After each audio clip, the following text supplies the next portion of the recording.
jërë ngeen jëf yéen ñi safoo site internet bi di Buzz Actu 221 nuyu nañ leen bu baax jaajëfal leen ci kóolu tege sopp bi ak topp bi nga xamante ne rek yi nag ñu koy topp bu leen fàttee abonné di bës cloche de notification yi ngeen mën a am yeneen i info. salaamaaleykum sama gars yi dama leen bëgg a wax benn alerte bu Ciments du Sahel di préparer tey le 17 avril 2024 syndicat amu fa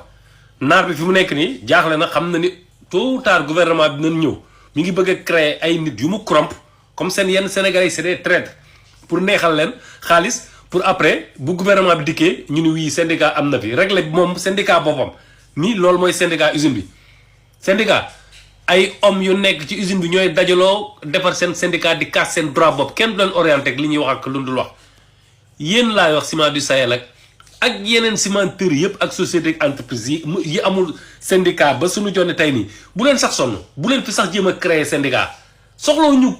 ku créer syndicat actuellement xam nga lan lañu soxla gouvernement bi dina fa ñëw xool nombre d'employés yi ngeen yor lan moo tax amul syndicat lan moo tax kenn du kaas lan moo tax ngeen taqale bu mu jaam ak conditions yi nii travailler jarul sax ngeen yi ay jeu seen ñi ngi wax ak nag jeunes ya fa ne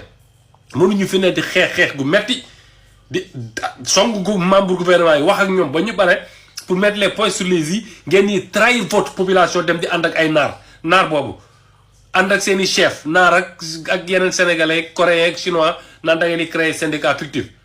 fa la ñu yam ak yéen nag toog leen lem seen ngeen tëju syndicat am fa te musu fa am te xam na ne amul te naar bi dama leen bëgg a wax dara da ngeen yaakaar léegi bu ñuy ñëw pour inspecter ngeen ñëw roon rek ngeen ñu orienté gars yi fu leen neex loolu jeex na de ñi ñuy njëkkee interroger da ngeen leen dul gis employé lay nekk seen biir employé foofu këram lan koy fekk poser leen ay questions 5 ba 6 personnes dafa enquête ba xam la réalité ba fa am soo ko ñëw nag xool ndax da ngeen ñi fenam dégg seen yooyu ngeen daan def amul de tëdd nelaw nii rek ñu ñëw laaj leen ngeen génne enveloppe dem day jeex syndicat amu fa ba tey le 17 mosu fa am jarul sax ngeen fay créer ay syndicat fictif ñu ngi leen di xaar nag pied ferme soog Ciments du Sahel Sococim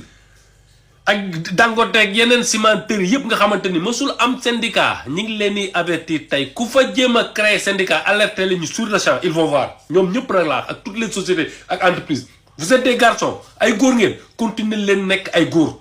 restez là où vous êtes bu leen def yëfi góor jigéen mukk nag ba léegi naan da ngeen di créer yéen ay tàppen ngeen kon li ngeen di def ñameegu leen ko góor da ngay ñame li ngay def. yéen maltraité Sénégalais yi di leen pay di dagg seen xaar di def lu leen neex syndicat amul continuer leen ko bu état bi ñëwee ngeen di waaw ñun ñoo ko def c'est ça un garçon yéen ku leen xool sax xam ne ay góor jigéen sax lañ tane maa ngi leen di alerter nag yéen ñëpp tas seen vidéo bi et restez sur les pieds fermes yéen ñi liggéey foofu ñu leen di torturer ñun yéen la ñuy xeexal fu ngeen déggee nit bëgg fa créer syndicat alerter leen ñu nu mu gën a gaawee il faut voir wasalaam gars yi